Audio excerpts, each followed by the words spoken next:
70,000 people are here, and Bob Dylan is the reason for it.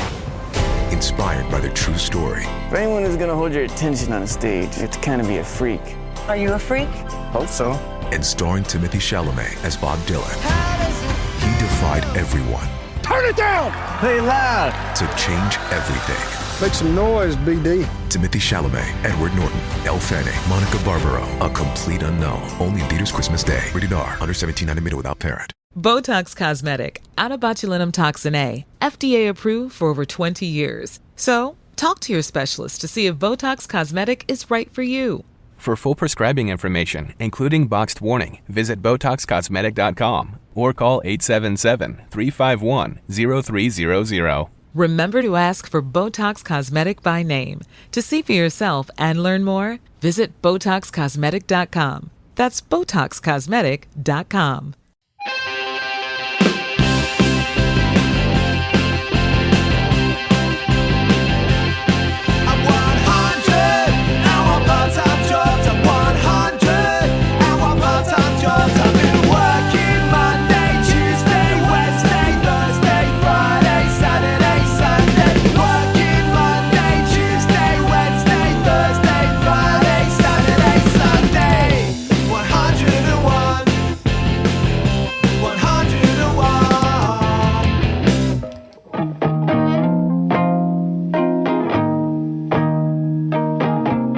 You're listening to 101 Part-Time Jobs with me, Giles Bidder. It's where we hear from musicians and artists about all the different types of work that's gone into their life, making music, being the people that we know them for.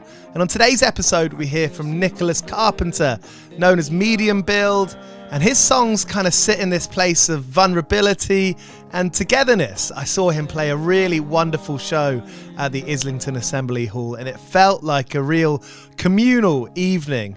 That's what I get out of Medium Build. These songs that resonate. His new EP, Marietta, is out now. You can stream that. It includes a track with Julian Baker called Yolk. So I had to ask him about how he prefers his eggs as well. Thank you so much for being here.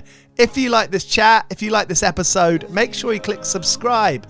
We put out 2 episodes every week with bands and artists who we think are interesting and exciting, and we hope you do too. After the break, it's my chat with Nick Carpenter of Medium Build. 101 part-time jobs. I mean, the biggest thing about like being perceived is just like the way that people comment on everything you do, you know? Like even, compliments to your face, like walking up and being like, hey man, like you look way better than last time I seen you, you know? Or like, or you look way worse. Are you okay? You know, it's like, just like, you know, I learned this embarrassingly way too recently. Just never comment on someone's appearance the first thing. Yeah. Because even if it's a nice thing, it comes off weird. Yeah. Because it's an aesthetic thing. It's a superficial thing. My band name literally is from me describing someone's body on a date. I said they were medium build. And they were like, what the fuck? And I was like, oh, I'm so sorry. Like, I meant like, you know, I was just telling them about all the other things. Like, oh, brown hair, brown eyes. Like, you know, like kind demeanor, giving, patient, you know, but it's like, why would you describe anyone? Like, it's just like never, it's like just never do it ever. Ever. It's very, it's clinical. Yeah. Yeah. Well, it's like, like CSI. Like, I think I thought I was thinking about that. You know, like describing a dead body. Because you'd watch an episode that morning. Medium build, like 5'7", like what's the detail? Yeah, exactly. Like, what was the perp? You know, it's like, I mean, the show's called 101 Part-Time Jobs. Haven't even said that yet. And the idea behind it is that people playing music, doing loads of different jobs. Yeah. The job of waking up. Yeah. The job of making yourself a cup of joe. Barely did that one today. Writing a song. That's a terrible job. But the idea that like so much kind of goes into it, and I never want this to be kind of a boo-hoo, pity me thing. I want it to be like an empowering thing. I think that's rad. I think we grew up at school and it's like, I don't know, what I feel like what me and my friends got at school is like, okay, you're going to work a job, you're going to hate it, but just suck it up. And at some point it's like, I don't think we live in that world anymore. Might as well try and go full send. I literally, like, I know this is heady and we can cut all this, but like in the car on the way here, I was like looking out the window at this guy riding his bike, probably to his job. And he's all dressed up, and he looked like he was just like killing it, working really hard to get there. And I was like, I want his day. Like, I was like, fuck me. I'm sitting in a car, like a hired car, like going to something to be me. Like he's like probably going to the worst job ever. He's probably going to like literally like sue people for like posting songs on like Instagram or whatever. And but he's riding his bike, and he looked like he was killing it, you know? Like, and I was just like, maybe it was like one moment where I was like, maybe capitalism isn't the worst thing ever, where this guy gets to work hard for those gloves he needs on his bike. I don't know. Gratitude. It's difficult. Gratitude. It's like it's a practice. Yeah. And I think you can never. It's similar. You can never compare yourself to anyone because you don't know exactly what it's like, and no one knows exactly what you're doing. And I think it's fine to have the best perceived job in the world, but be like, fuck this sometimes. Yeah. You're allowed to. Yeah.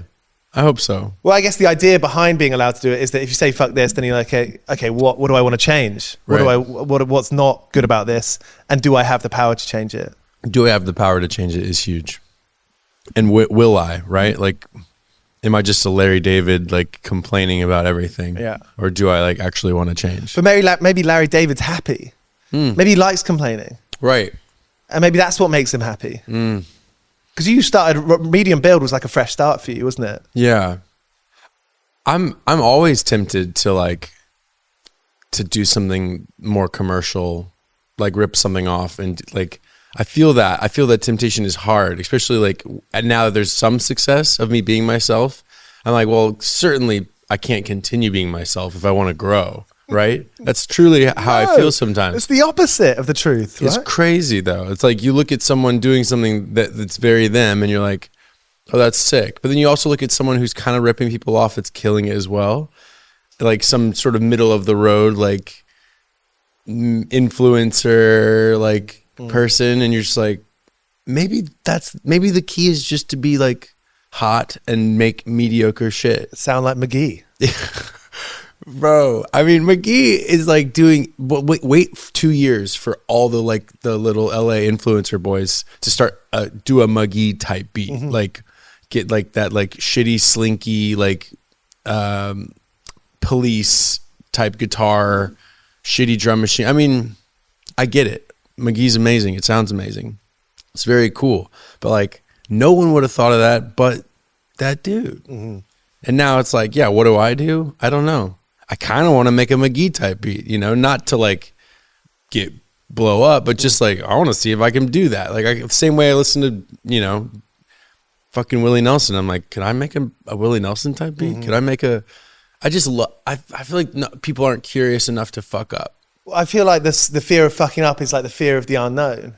And I think maybe that's what we're talking about. It's like, well, I don't know what I'm going to make next. It'd make it a lot easier. It'd be a lot less anxiety inducing if I knew, oh, this next track I was going to write was going to sound like McGee, or it's going to have this John Prine thing, or Willie Nelson, or whoever it is. It's the fear of the unknown. That's it. That's the fucking gem. Yeah. Me and my buddies made a song the other day that I considered too McGee-ish. I couldn't get out of my head. I kind of felt like a phony the whole time we were cooking it. And I was just like, how do I find me in this? Yeah. Right? Because I think that's like, even in sessions sometimes I'm like, what would I do here? Right? There's a lovely Randy Newman quote where he talked about like they were doing a tribute show for Levon Helm or something, and Tom Petty had to do a cover, and he's like, it took like 10 minutes for Tom Petty to remember how Tom Petty sings. Yeah. Like for Tom Petty to get out of his head and sing like how Tom Petty would do it. And I think about that all the time when I sit down in a session or like I'm writing, I'm like, what would I actually do? Not what does everyone in this room want me to do, or what sounds like the top streams. I don't know. Which is mad to hear, and it's mad to hear about that about Tom Petty, but mad to hear about you, because if I hear a track like In My Room, I'm like, those lyrics, those are quite brave lyrics. That's you being you. That's the way I interpret that. Yeah. And it comes so effortlessly, it sounds so effortless because it's real. I would say that's like my most me song, you know, and probably one of my favorites. I'd say that's like the one I look forward to playing every night. Yeah. But it's not a hit. It's not the big stream. It's a fan fave. Everyone sings it back to me, but it's like that song will never get. But what's the difference between like a fan fave, deep cut, big hit? Well, that's a great question. I would say a fan fave is something that is just between me and them. Like it's like unknown. It's like when you're in the once you get in the tent, then you know that's the one. Yeah. You know, but then there's like label and management people who are like, well, wouldn't it be awesome if we had a song that was so massive that it brought more people to the tent, you know? And you're like, well, it's not going to be in my room. In my room is for the people that are like deep in the tent, right? That already know what's going on. They know what's good here, right? But they're like, shouldn't we have some fucking bags of M&Ms and like hot dogs up front to get people into the tent? And so then that's why you like think, oh, maybe I should make a blah, blah, blah type beat. You know, and you're like, then you get in your head and you're like, oh, I remember the first time I sat down on the label and they were like, we need to get more people into this tent. And I was like, I love this tent. It's so sick right now. But that's sort of the zeitgeist we live in is like, well, great, we love your show. How do we make it massive? How do we turn it into Chicken Shop Dave? How do we get your shit to Noah Khan? How do we blah, blah, blah? How do we get grow? How do we metastasize this shit until you can't go outside? And that's a terrible program that everyone is running. It's scary. It's terrifying.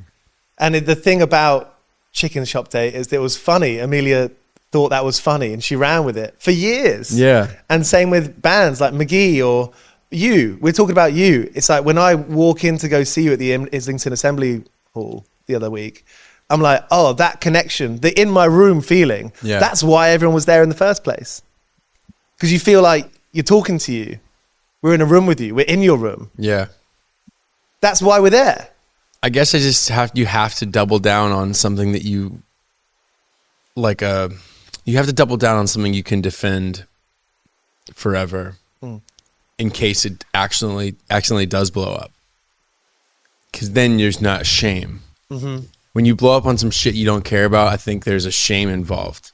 I've seen my friend, I have, now that I've been in this game for like 10, 15 years, I've watched people blow up. I've watched people burn out. And I think there's the ones that feel like their heart is in it, I think have more longevity. I think it's easier to not dissociate or numb out or whatever.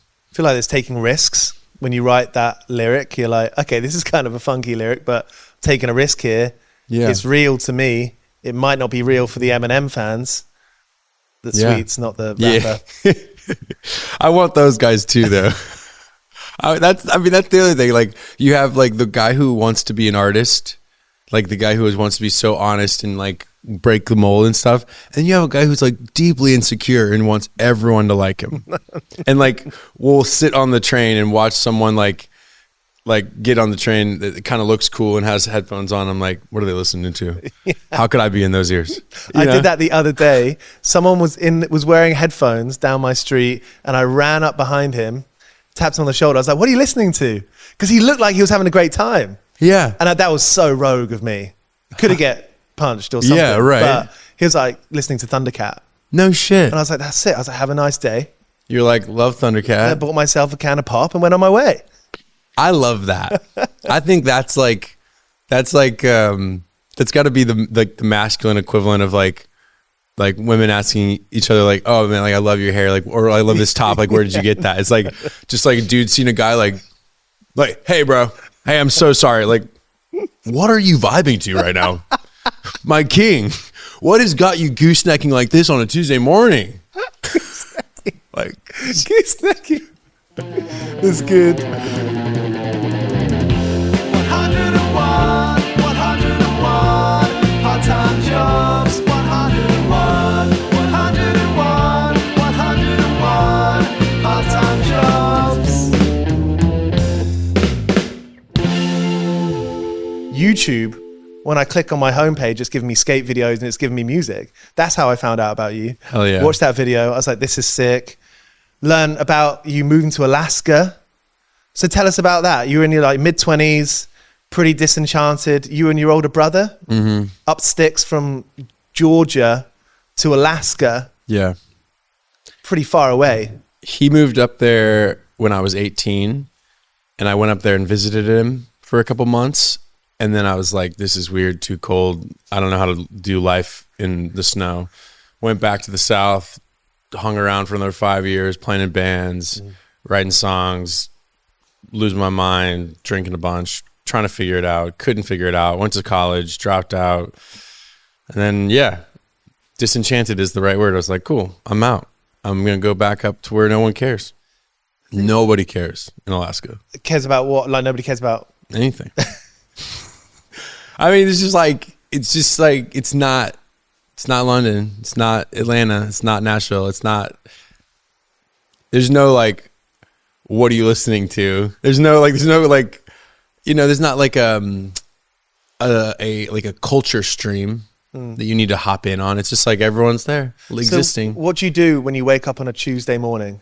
Most of my friends were creative / like service people. So we all like bartend, barista, wait tables, and then like. So they have restaurants up there. Yeah. Oh yeah. Loads of restaurants and bars. That's all everybody does is just like eat and drink and survive. It's very like. Sounds pretty sick. Yeah. It's kind of like, I mean, like, have you ever been to Hamburg? Hamburg. Yeah. Yeah.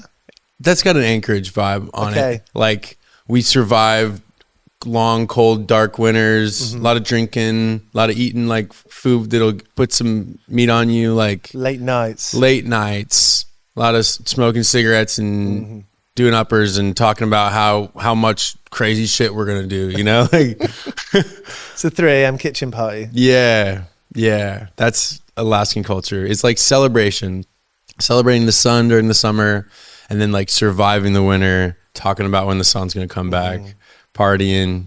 I mean, if you get into like the outdoor stuff, skiing, snowboarding, a lot of that. And then summer is all about hiking and being outside and getting your tan that you can get during the 2 months you can get a tan. Get sunburned. Yeah. But you found yourself. You found what you were writing about. I stopped paying attention to the machine, which was really good for me. The machine of the giant, you know, the giant, like, this is what people like thing that I was paying attention to in college. Like, yeah, I mean, like, I truly, I need a new Alaska now. Like, that's where I am now. I need another like island, like hideaway to forget what the fuck McGee is and forget who Noah Khan is and forget who Chapel Roan is. Like, again, all lovely, love them. They're killing it. I think they're doing them, but like, I need to not hear what is killing it right now so I can go find myself again. And I feel like I'm just gonna have to do it manually. I'm just gonna actually have to just like turn my phone off and not get on Instagram and not go to like meetings and stuff. But for sure, I think there's something, I mean, there's so many distractions. It's almost like boring to talk about. Of course, there are loads of fucking distractions, but, Sure. but you find something, and whether that's like you accidentally find something or something happens in your life that you have to move away or circumstances change, those kind of clean slates or whatever you want to call them, they can be really fruitful and magical. You can read a book and you're like, oh, I see the world differently. Or, yeah. and writing a record seems a bit like that. When you start a record, you're in that mind frame. Maybe you've met someone new. Maybe you've had an experience, or you've seen something, or you visited somewhere. Is that what you're talking about? That kind of having a new experience, like, okay, that's the line I'm going to go down. That's where I'm going to find the new songs. Well, it's like, let's say that there was a magazine that was sicker than Thrasher and you didn't know about it because all of your people only know about Thrasher. And then there's there's people like, you know, 1,000 miles away who all consume this other magazine that's sick as fuck and you have no clue. Like, that shit breaks my brain. I want to know about everything. I'm curious. I'm curious about what other people are into. I'm curious what the dude's listening to. I want to know. And I think that's because of that curiosity at a lot of times in my life, it prevents me from being present because I'm just like, what is everybody doing? Like, head on a swivel. What's everybody doing? Like, you know, and it's like, so much of me growing up has been me being like, breathe, Nick. Like, meditate, go for a fucking run, touch your toes. It doesn't matter. No one's thinking about you. What do you do? What do you want to do? If sitting in the middle of the couch and reading Thrasher is the best day of your life, run it up. Do that again. Yeah. And I think I love like hip hop and I love like old country. And so I'm like, well, how do I combo those in a way that feels authentic? It doesn't feel disrespectful to anybody and feels like I'm, I feel like in my room is that like kind of perfect thread of that. It's like got that sort of feel and I'm, and I feel too aware. I feel like that's why I've struggled with alcohol for like my whole life, like on and off and on and off and on and off. Like, but the reason I love alcohol is because it like slows me down. It gets me to stop thinking. And so now I when I'm not drinking, like I'm on a dry spell right now. I'm like, okay, well, what do I do to get the fuck out of my head and be present and figure out what, like I'm literally about to start the next record and I don't know what I want it to feel like. Alcohol, all that stuff numbs the pain, dulls the senses. Yeah. I mean, I want to feel everything. I want to feel everything. I feel like that's where the beauty is. And I'm not writing songs. I'm doing this podcast. But no matter what you're doing, I think if you can feel everything, it's painful. Yeah. Because you're vulnerable. Well, feeling everything is it is. It's like, so it's almost annoying to have all the frequencies on. It's just so, it's loud. So, because all of a sudden you're looking out the window and you're romanticizing some person on a bike. You're like, why am I about to cry because this guy has really nice gloves on? Like, because I'm like, oh, he learned that his hands were cold. He's like, He probably made his bed this morning. Yeah. Oh, he definitely looked like he made his bed this morning. Yeah, he fluffed his pillows. Yeah. What's your story been like of being able to afford to play music? Because everyone knows now it's the streaming era. You're making pennies on tour. Who knows? Maybe some people are selling loads of t-shirts. Maybe other people, another band is also ripping. They're great, but they don't sell t-shirts. It just seems to be this whole kind of opaque box with a big question mark, almost like some kind of game show of like how does music work? You want the tea? I want you to save music. I can't save it, but I can tell you how it currently works. Well, I'll just tell you how I got here, and then I can point at a couple other archetypes of how other people are doing it. I started playing DIY shows in Anchorage, getting an $800 guarantee. That was like crazy for my band. Like back in the day, we were like, yo, they're going to give us $800 to play this bar for 4 hours. That's incredible. $200 each. Like, woo! Better learn the standards if you can do 4 hours. Right. Oh, we had so many. We do jams and covers, and yeah, it was bullshit. But then you start kind of getting like a little following. All of a sudden, you're not just the bar band. You're like, you have fans, right? And so then you start like asking for more money, and people are like, oh, will you do this event? So you're like, okay, can I get $1,000? Can I get $1,500? And then, so we have value in Anchorage. But then it's like, well, I want to go to Seattle. I want to go to Portland. I want to go to, and see if we can do it there. And then they don't know you there, so you have to try again, right? So then you're knocking on doors, and you're like, well, we can do 400 tickets in Anchorage. You're like, cool. Well, you can do 35 here. Like, doesn't. So your ticket is the value. Yeah. How many tickets can you sell? Is like the physical. That's how you make money, like live, right? And then there's are you streaming? And then the streaming thing is like, yeah, almost nothing. So you have to like go viral to get some streams coming in, or you just release loads of music. You'll see cats that like just put out records like every couple months, and it's just fodder. It's just like, whatever, like let it all out. Like it might be good. Guided by voices. Sure. Right. Treat it like a candy machine. Just keep putting dollars in and see which one slaps, and then the real fans will find it. But basically, you struggle. There's no money. Touring is expensive. If you get like popular enough, then you can sell loads of t-shirts, which is actually the money. But like you said, there's like really cool bands that don't do a lot of merch because their fans are too cool. People that don't wear t-shirts, So basically, I worked jobs and played shows for 5 years, 6 years. And then I hit this wall where I was going on tour and I couldn't keep my job, but I wasn't making enough on the tour to like pay for my whole life. So then I got credit cards, which was really sick because I'd never had a credit card till I was like, almost 30 years old. America. Yeah. And then you just rack it up, and then you get to this very intense moment where you start doing just well enough to where labels and publishers and people are curious about what you're doing. And then you have this epic choice, which is, who do I want to give my life to? And you can go with the indie. It's like 50-50 deal. We'll give you just a little bit of money. It'll keep you going. We'll make sure you can always keep doing your little struggle bus.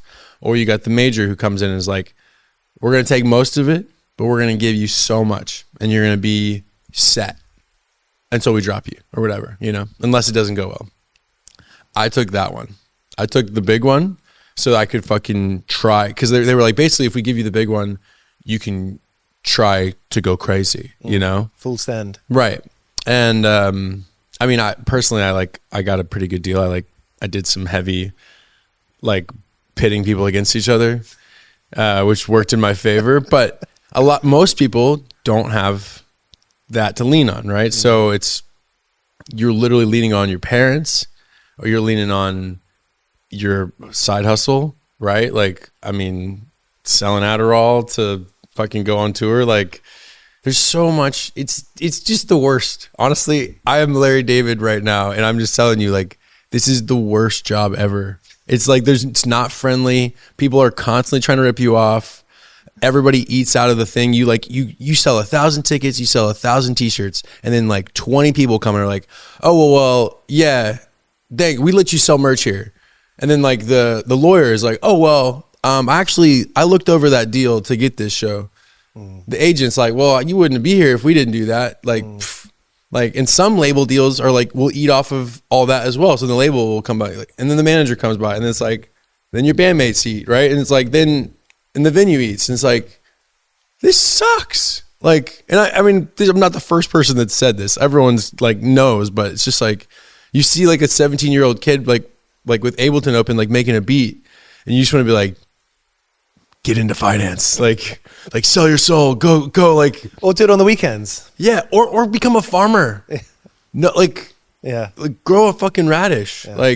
Do you think that knowing this, because of course there are so many musicians out there, young and old, who won't be questioning it as much as you are right now, where it's or not even questioning it, but acknowledging it and talking about it. There's going to be a lot of people out there who are yeah, it's just part of the deal, whatever. And they're kind of walking blindfolded or of their own accord into, debt or a situation that's going to be hard to come out of. That is the music industry. And it's not specifically particular labels. This is the whole industry. Yeah. I know this is quite inside baseball, but we've always read about how much a band signs for this label for that much. But now more than ever in 2024, 2025, it's we understand how the music industry works. It's transparent. Yeah. And at least now people are kind of raising the flag and be wait, what is it? This is that the transparency has been so effective that now majors are offering indie deals, which is kind of what we got to walk into. Was the majors they're becoming friendlier because the money's going away, right? Streaming, no one's buying physical music. That's what 100 years ago, people decided that physical music was the most valuable music, and it's how people get paid, right? It's you buy a copy of a sheet music to go home and play it for your friends. Then they're yo, that's the most, we need to make that expensive. Mm-hmm. And we need to make sure that pays everyone. And then when that goes away, you're not going home to buy the sheet music of SZA so you can play it for your fiance. Mm-hmm. You're just streaming it for free. Mm-hmm. And the majors are now hemorrhaging money, and they're oh, we should be friendly. If we want to continue making money, we should be friendly place for artists. And I think that's what's happening right now is all labels are losing, and artists are realizing that they can do everything for free and they don't need a label. There's so many kids that are just killing it, 10 million monthly listeners, tons of engagement, selling t-shirts themselves off their fucking Instagram or their TikTok, no team. I'm not very motivated in the like office department. I don't have a laptop. I don't sit at a coffee shop and like email people. I'm allergic to that. I needed a team. I was like, yo, give me all the infrastructure, because I would miss everything. I would just be sitting, I would be in Alaska, literally, like without all of the infrastructure that I have. I would just be sitting in Anchorage, like cooking my shit, and maybe it would be better, and maybe more like less people would be into it, but maybe it would be like higher potency. I think that's the question. It's like, is the goal to grow, or is the goal to be good? Can they be simultaneous? Is someone who lives in the same town their whole life less experienced?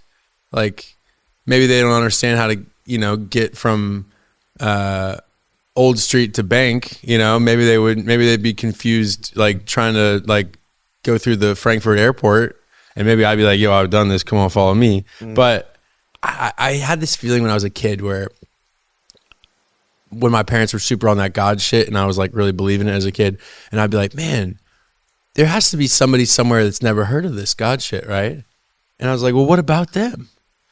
And then my mom or some pastor, someone was like, oh, like, well, they've seen God in the way the sun like comes through the trees, and they've heard God in the wind, and like some pretty like heady spiritual shit that I like, I kind of fuck with in a way where I'm like, you could stay in one place your whole life and still notice and know everything. You can see the cruelty of nature. You can see the beauty of nature. You could rear kids. You could go to the store and buy a pizza and sit in bed and watch 3 seasons of Breaking Bad. You can do a lot of things not going anywhere. I think there's a false value we add to like the jet setter. Like, isn't it so awesome that like this like redneck from nowhere like made it big and gets to go to Japan now and like be somebody? It's like, he was somebody before. Does that weigh on your shoulders? I think it's just like, you seen that movie with this is a classic me. That movie where that lady like takes the pills that make her super smart, or the awareness, like it's like Limitless, but the girl version with doesn't matter. I feel like I'm becoming like, I am my dad's dream. I am the like cultured, going around knowing what good French wines are, like able to, friends with famous people, social mobility. Like I'm all the things my dad wanted to be. And there's a bit of a weight on my shoulders from that. But mainly I think I'm just like, it's too much aware. I want to turn the fucking brain off. I can't believe the things I know about that I don't need to know about. Mainly because of Instagram probably, but like, taking up space. There's too much fucking shit in here, man. I got too much shit on me. I think Nick, our video producer, said this a few weeks ago. He was like, if I can write out a list of everything I think about, it's a pretty hard task, but if you wrote a list of everything you've thought about in that day and everything that you did, and then kind of went back with a red pen and crossed out everything that didn't help you, that would be you're starting to live a good life there, or you're starting to improve. Wow. Didn't help you survive, didn't get you anything. Whatever it be, like, maybe it didn't make you feel good, or maybe it didn't make you money, or maybe it didn't make you a better friend or a partner, whatever it might be. Okay. Yeah. Like, is Sacha Baron Cohen a knob? Like, and all of a sudden you're sitting there like peeing, you're like, I heard Sacha Baron Cohen's not a good guy. And it's like sitting there and you're like, but I did like Ali G. I mean, it was awesome. It was like, when I was a kid, like it was kind of essential, like viewing. And then you're like, man, I guess I really can't enjoy anything. And then all of a sudden you're like walking down the hall and you're like, I'm guilty for enjoying a thing 30 years ago. I'm a fucking asshole. Yeah. I mean, my brain's insane. I should try that.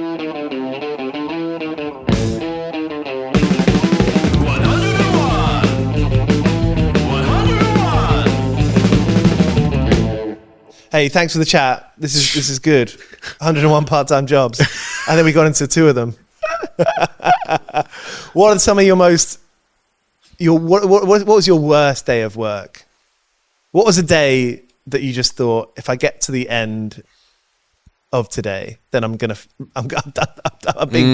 good. I worked a landscaping job for a summer.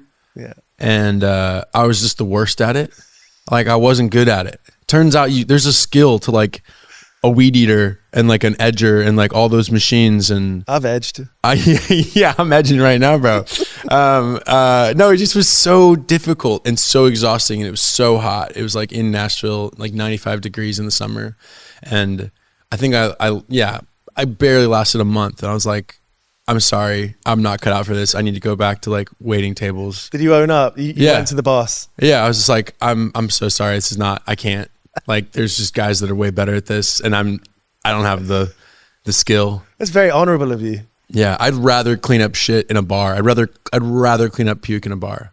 I'd rather deal with like the worst, like entitled clients than like, I'm soft. There's something using you. I was a landscaper for a bit, and I would say yes. Oh, I know how to use that massive saw, and then like continue to nearly take off my hand, and be like, "Oh, you're right. There are people who do this, and you shouldn't just say you know how to do shit." Yeah, yeah. I'm not logical. I need YouTube to tell me. It's a good resource. Working at the bar, dealing with shitty customers, you're fine with that? All day. Yeah. I mean, fuck it. Like, yeah. I love food. I love food and drink. If I wasn't doing music, I would have a restaurant. You'd be chefing. I wouldn't be chefing. I would just start something. Like, I would just like run a joint. Like, I would buy all the booze and make sure the food was good and hire great people. And I would be very intentional about the lighting and what music was playing and what stuff was called and the silverware. Like, you're the vibe tech. Vibe technician. Yeah. You wouldn't want me chefing. I'm so slow. I could only make eggs. What are your favorite kind of eggs to make, and how do you make them? Over easy, baby.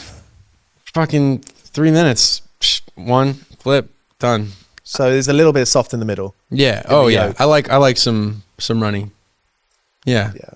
But I noticed that a lot of bitches don't want to eat like a runny egg, so you have to learn how to scramble them real good. Yeah, just like you can. Yeah, bitches. All the people that I come around, you know, like all my friends, like even my best friends, like my bandmates, like those boys, they just are like, yeah, give me some scrambled eggs, you know. So you have to know how to scramble eggs. You know, the key to scramble eggs: put a little half and half, like crack like 6 eggs in a jug, pour a little half. Spin that shit, get it all frothy, get that thing cooking on mediums, throw it in, just start zhuzhing it, and then all of a sudden you got these fluffy, fucking milky, creamy boys. Throw some like sharp cheddar in there, get some Kerrygold out, throw a little bit of that in there, get it all fucking fatty and savory. Yeah. What are you spinach? What are you zhuzhing with? Stick, fork, whatever. One of those like the wooden thing, you know, the Rubbermaid thing. You don't want to scratch the pan. No, you want that like the rubbery thing. Yeah, that's nice. Eggs is like good heart stuff. Oh, it's the best. It might be bad for your heart. No, eggs is great. Is it? Eggs is great. Yeah, eggs is good for here. I mean, that's like the most Joe Rogan take I have probably is like you can eat like 8 eggs a day. Just as long as you're not sick, you're fine. God, yeah, here I am talking about bitches and eggs. I'm like, yo, bitches love eggs, and bitches is me. I am bitches. What about poached eggs? Oh, I love poached eggs. How do you do them? Okay, you know the secret. You get the big old pot boiling, and you get the water spinning, spin it up, drop it in. Whirlpool. Yeah, you gotta have the whirlpool. Exactly. Yeah. Nice. You know, so you drop it in, it swallows it up. 6-7 minutes. Big old like weird spatula thing. Paper towel. Ooh. Let that shit sit on a plate with a paper towel. It just gets soft. You can throw it in the fridge if you want. Are you raw dogging this? No salt, no white wine vinegar. No. I'll put some salt in. The vinegar, I don't think about it. Changes the taste. Yeah, vinegar. Yeah, you don't need a lot. But yeah, I mean, throw some salt on afterwards. Also, you're gonna put this on a toast with avo and in fucking tomato. So, do you really need it to be a crazy flavor? I just don't want us to like skip through this part too quick because it's like you have to have the egg coalesce. True. It has to be because if there's no salt, it doesn't stick together. That's you want true. you want it to be a kind of circular Right. Okay. boy. Guys, you got to put salt and vinegar in the water before you spin it. No. No, it's during. Yeah. Okay. Yeah. Right. I mean, right, don't right. tell people what to do either. Guys. Giles is lying. He's lying to you. You put vinegar in it, it tastes like shit. No. I mean, go through a stage where someone's like, "I'll see you later. Take care." Don't fucking tell me what to do. Dude, everyone on YouTube is just begging people to tell them what to do. That's what I get on Tell me YouTube what for. I'm looking for God. Thank you very much, Nick. Thanks, dude. Good chat. This is great. So that was Nick Carpenter of Medium Build here on 101 Part-Time Jobs. His new EP, Marietta, is out now and it's excellent. And I can't wait to see him live again. He's a funny, funny character. Thank you for being here. Really enjoyed this chat. If you want to hear more, you can click subscribe wherever you're listening to this to get more 101 Part-Time Jobs twice a week. We've also just updated our Patreon. So if you want to help fund these shoots, sometimes we're paying out of our own money to make this happen. If you're able to contribute to our budget, you can head to patreon.com/101 part-time jobs. And from £1 a month or anything you like, really, anything you're able to contribute to support this show is massively, massively appreciated. Thank you. 101 Part-Time Jobs is hosted by Giles Bidder and produced by me, Olivia Swash. This has been a Mighty Moon Media production.